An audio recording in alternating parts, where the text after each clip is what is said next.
But there's, at this particular moment, in the few minutes that we have to talk about a problem and a solution, as Mossab said very wisely downstairs, we really have to think out of the box. Because the post-October 7th reality puts us in a completely new world, breaking misconceptions, building new realities.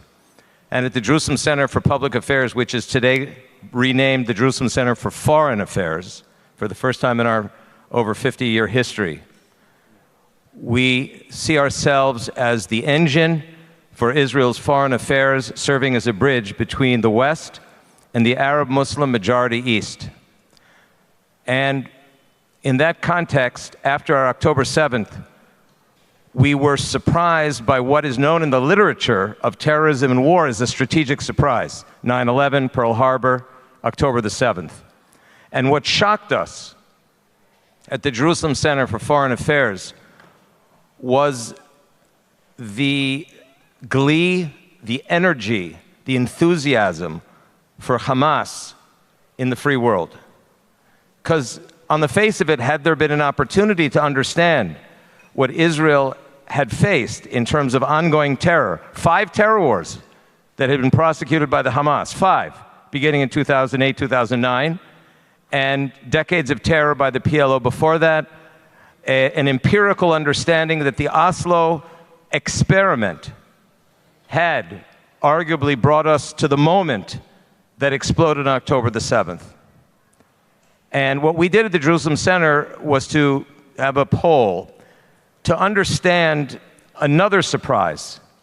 And that surprise is, why is it that there is such a tremendous expectation in the US-led Western Alliance for a Palestinian state on the heels of the worst massacre and mass murder in modern political history on a single day of any democratic country? And that taught us that we have to free ourselves from misconceptions, meaning that the free world, in large part, including from the highest levels of the American government to opinion shapers, media, Jewish community, by the way, and others, believe that this is an extension of the Palestinian-Israeli conflict. Our understanding and Israel's understanding as a national consensus issue is completely different.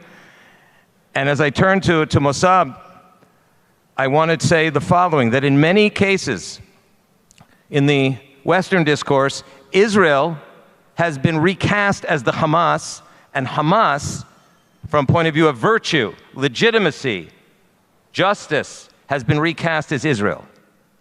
This inversion of legitimacy has been taking place over the last 31 years. And it is time that we stop defending ourselves intellectually, morally, and we must go from defense to offense, from intellectual defense to assertive diplomacy.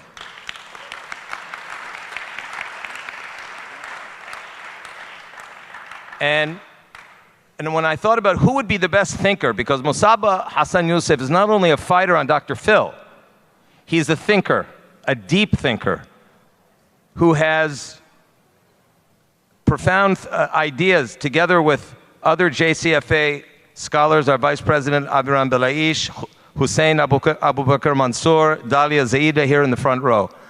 Because what we understand is that Israel is an indigenous member of the Arab Muslim Middle East, and that is our new positioning, ladies and gentlemen. We are not part of an Israeli-Palestinian conflict. That does not define us anymore. So I want to turn, thank you. I want to turn to my friend and a teacher, Mossab, to help us understand, as the Middle East comes to the West to talk about the Middle East, instead of the West telling the Middle East what the Middle East should be doing. Help us understand from an ideological, religious, and strategic point of view of the dangers of another Palestinian state post-October the 7th, in a sense that the West is missing something. First of all, good evening to everyone. It's good to be here.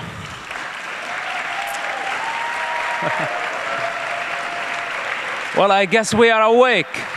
I was worried for a moment. Such a big question, and it's not an easy answer.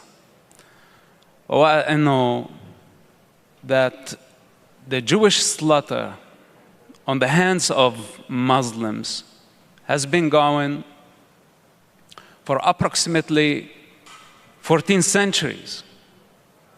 And for some reason, the Jewish people are in denial. I understand why. Because if the Jewish people admit that, then they will have to confront a majority of Muslims. And this is why we are at defense right now. From the early beginning of the war and prior to the war, I came to realize that the ideological dimension of this war cannot be ignored. And I got canceled many, many years ago, some 15 years ago, when I started criticizing and questioning the scripture in Islam that encourages Muslims to harm and kill Jewish people.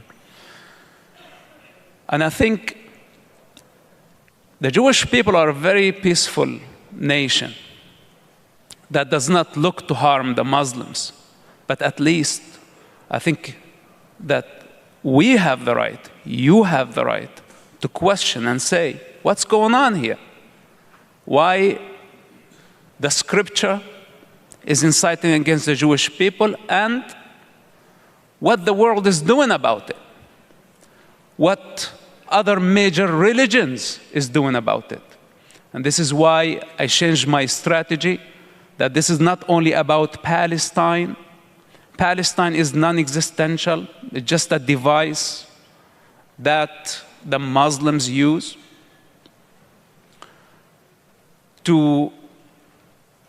as a weapon against Israel and as a weapon against the Jewish people.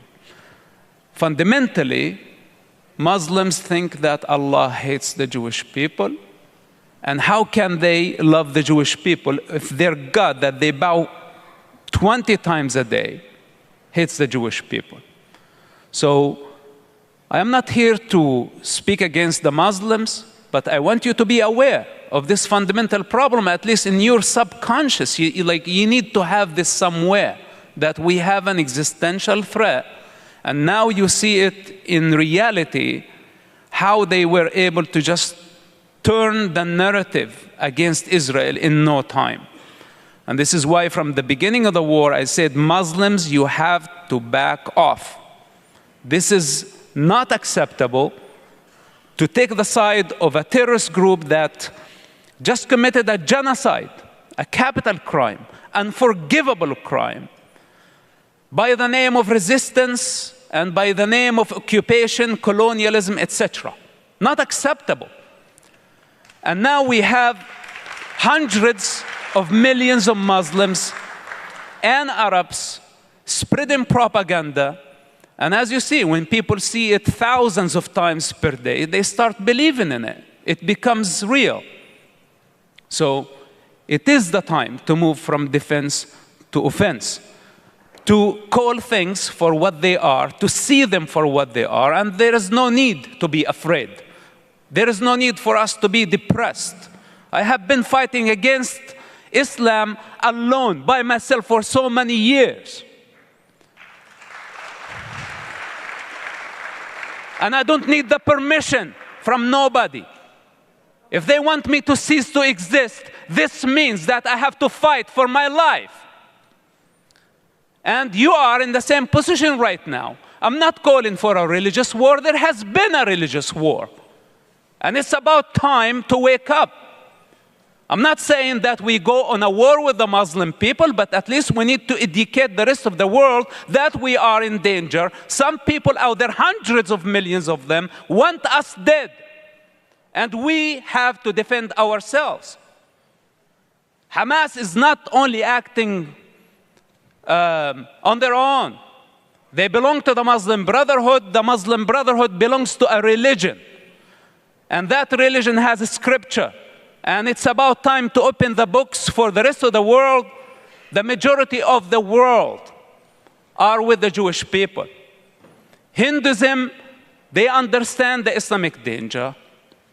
Buddhism, Buddhists, Christians, And it's about time. We need some help from the big majority religions to stand with us, because this is existential fight. And if we don't win, it is going to be a disaster. The whole globe is going to go into chaos.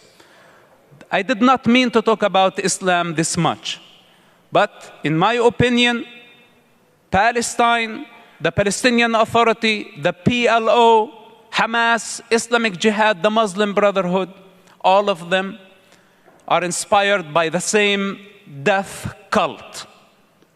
Yasser Arafat was a Muslim Brotherhood. Abdullah Azzam was a Muslim Brotherhood. Osama bin Laden was a Muslim Brotherhood. Hamas, Muslim Brotherhood. All of them are Muslim Brotherhood. So we have a big problem that we need to wake up. And if we don't keep ignoring and denying the existential threat, then we will have to face it eventually when it's too late.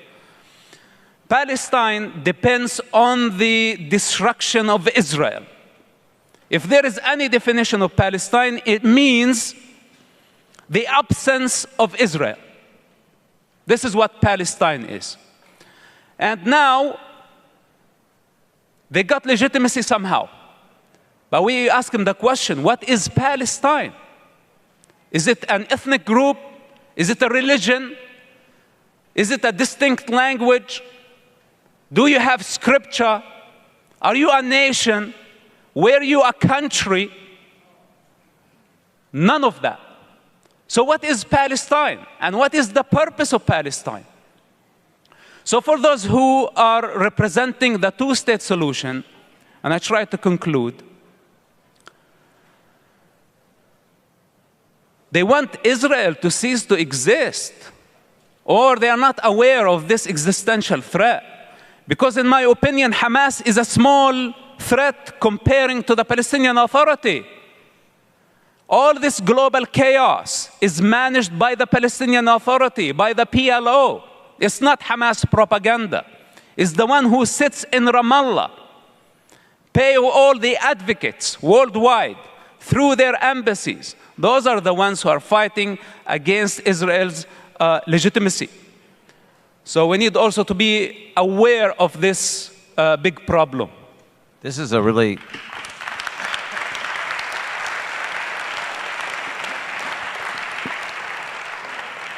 First of all, Mossab just answered the following 6 questions that I had. So my apology.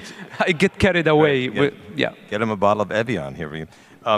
You know, this is a real bombshell, because the numbers that I've been fiddling with, what we did at the JCFA, is a poll in the last few days that showed that in Israel, 69% on October 6th opposed a Palestinian state. On October 8th, 79% of Israelis oppose a Palestinian state, which they understand will be a third Palestinian state that would be, as Hamas's commanders have said, after October 7th, we will do October 7th again and again and again. I quote the top leadership of the Hamas.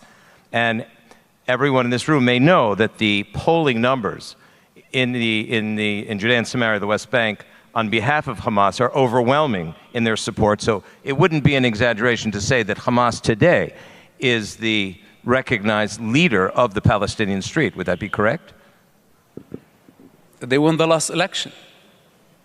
In 2005, in 2006. And that was the last election. They are the legitimate leadership of the Palestinians. So Houston and New York, we've got a major problem, because well over 60% of the Jewish community, and even more of the general community, in addition to policy elites, government, media, in this country, are expecting tomorrow morning a Palestinian state. And we're talking about the day after. What is the day after in Israel? The day after is right now. Because there not be a day after unless, in the view of the vast majority of Israelis, if Hamas is not defeated completely as a military and political power. That message, that idea, seems to be lost in the American discourse. How do you understand that, Mossab? This is not the only thing lost in this misunderstanding of the problem. There is no way for Israel. I just came back from Israel, and I know the Israeli street vibe. I met with thousands of people on the street. I talked to so many people, and nobody can afford a Palestinian state that is hostile to Israel. What happened on October 7 cannot be ignored. And I have been warning against this issue. You cannot give them Judea and Samaria. You cannot give them the mountains. You cannot sacrifice the Jordanian valley. This is a defense line. And I speak from security point of view. You see, I speak now like a right-wing Jewish extremist. But this is my understanding. Look, I have 10 years of counterterrorism experience on a regular basis. We are dealing with explosions, suicide bombers. The situation was out of control. This is my background. And when I think with a security background. And we cannot afford the masses of Arabians just invading, breaking the fence, and all of a sudden, what is that? 10 mile? What's 9 miles? Israel's wasted 9 miles at Tukar. Okay. And up to this point, the Palestinian Authority has sponsored terrorism. They encouraged terrorism. Yasser Arafat was a terrorist. I was in his meeting when he gave my father the authority to blow up buses, markets, beaches during the Second Palestinian Intifada. It was the piece of information that I gave to the Israeli Shin Bet that was provided to the United Nations to condemn Yasser Arafat as a terrorist. I was in that meeting. And we are talking about a con artist, Egyptian con artist, that is the father of the Palestinian cause. So now we are dealing with an ideology. Palestine is not a country. It should not get more legitimacy because it's only an ideology, and this ideology needs to be countered. As long as the false narrative is there, it will keep rolling like a snowball, and we will have to deal with the consequences. So now, I agree with them that our strategy should shift from defense to offense. We need to expose the false narrative. And when the world understands that there is no such thing as Palestine, that is just a false narrative. And the Palestinian entire narrative is the victim narrative that has nothing to do with reality, self-inflicted pain. This is what they've been doing. They brought themselves here, they brought the whole world here. It's not Israel's responsibility. Once we are able to mobilize Hollywood, journalism, everybody to bring the truth of this scam, political scam, then we may have a better chance to communicate with these people. But as long as they are living in this fantasy, we are not able to communicate with them. We are not able to please them or satisfy their ambition because it's a black hole. You give them East Jerusalem tomorrow, then they are going to say, we want West Jerusalem. If you give them the 1967, they are going to say, I want the whole thing. And they will continue to be a hostile. So now, we are in trouble. It's a big problem. It is a big problem.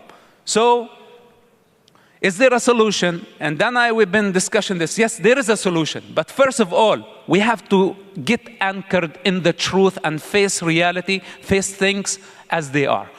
As long as we try to escape it, we are not able to provide a good solution for this problem. I just want to...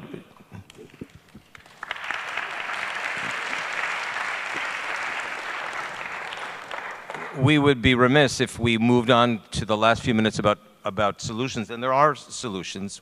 As a matter of fact, I remember very well back in 2006, the Jerusalem Center, at that time for Public Affairs, at the permission of my former boss, Dori Gold, we brought Jordanians and Palestinians to Washington to talk about a confederal federal approach to Palestinian, Israeli, Jordanian diplomacy. That is not to say, if His Majesty is watching from Amman, it is not to say that Jordan is Palestine for policy purposes, not to frighten anyone, but it is to say that there are federal, confederal approaches to living together, to diplomacy, to prosperity, security, and stability. But we would be remiss, ladies and gentlemen, if we did not go on the record and say what happened on October 7th was financed, supplied, strategized, and armed by the IRGC and the Iranian regime in Tehran. And we cannot allow this to go, as what they say, לעבור את זה סדר היום. Iran is the epicenter of what has happened before October 6th, after October 6th, the first direct attack on Israel by the Islamic Republic of Iran on October the 14th, and they're the taskmasters, the paymasters, the inspirers of Hamas, though they are Sunni, and also the Al-Aqsa Martyrs Brigade, the Palestinian Islamic Jihad, though they are Sunni, the Houthis, the Hezbollah, etc. That is the address, and that is the epicenter of the strategic attack on Israel, which they remind us and have reminded us every day for the last 45 years as the little Satan that they will destroy us on the way to destroying who? The big Satan, the United States. So I wanted to go on record as having that in context just for a couple of minutes to talk about other possibilities, because many people in this room and in Israel, they say, in Hebrew, they say, ma ken, what is possible? There are many pathways to stability, security, because we have neighbors. We have Palestinian, Arab neighbors, Judea and Samaria, the West Bank, 1,500,000. We have 2 million Palestinian Gazans, and there are ways in order to create secure and amenable, even friendly ways of living together. Share some of your ideas, Mossab, before we have to leave the stage. There are Arabs. I don't think that they're Palestinians. They're just carrying a false identity around. We are not Palestinians. When I was born, I had a Jordanian birth certificate, as millions of the people who were born there. So, first of all, we need to ask the people, what makes you a Palestinian? You are Arab. This is your ethnicity. And I don't think there is a problem between Arabs and Jews to get along.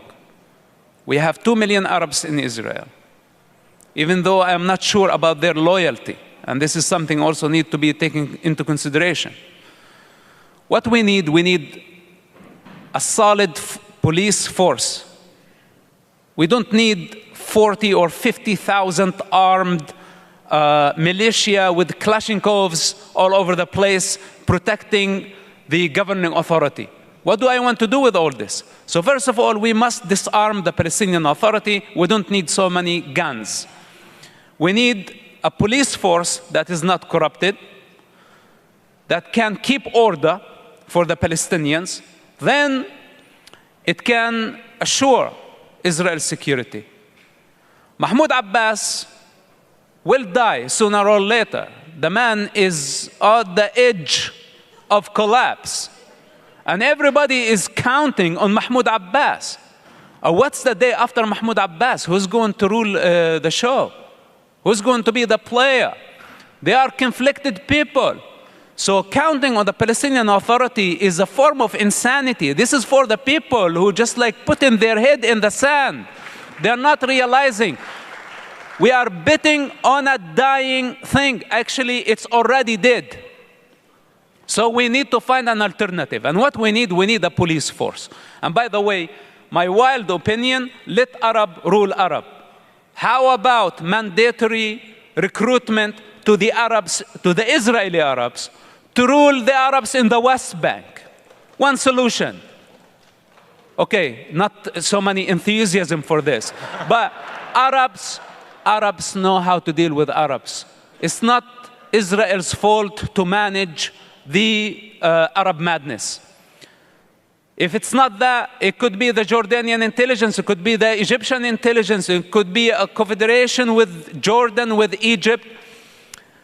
It could be whatever, but not the Palestinian Authority as is today. This arrangement I don't like, because they are deceptive, they are double-faced, they are untrustworthy, and they are hostile to Israel wherever they go. With that said, we need an alternative, and I think there is a possibility of a loyal, responsible, force in the West Bank that will take care of the security not only of the Arabs of Judea and Samaria, but also of the Jewish state security needs. This is on one hand. On the other hand, economy. The world has been investing so much money into the Palestinian Authority.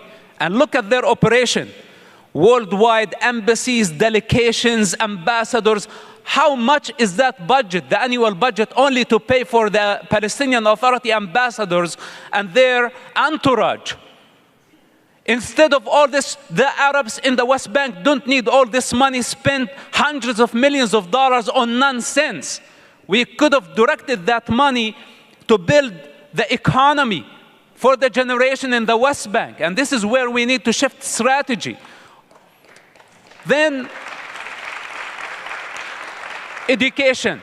Education, I'd start with educating the Arabs of the West Bank on the Holocaust. This should be mandatory for every Arabian to learn from the Jewish experience, that never be a victim, to rise above pleasure, to rise above pain. This is the model that inspired me. But to stay a victim in victimhood, this is not acceptable. So Palestine is not going to solve the human condition in the West Bank. It is not going to solve the problem. Actually, it's creating more problems. With that said, we need to really have a deep look into the situation and be honest with ourselves. Is this serving the Arabs? Is this serving the Jews? Is this securing the future of the generation or not? Then after that, we make our decisions. Thank you, and I appreciate your patience.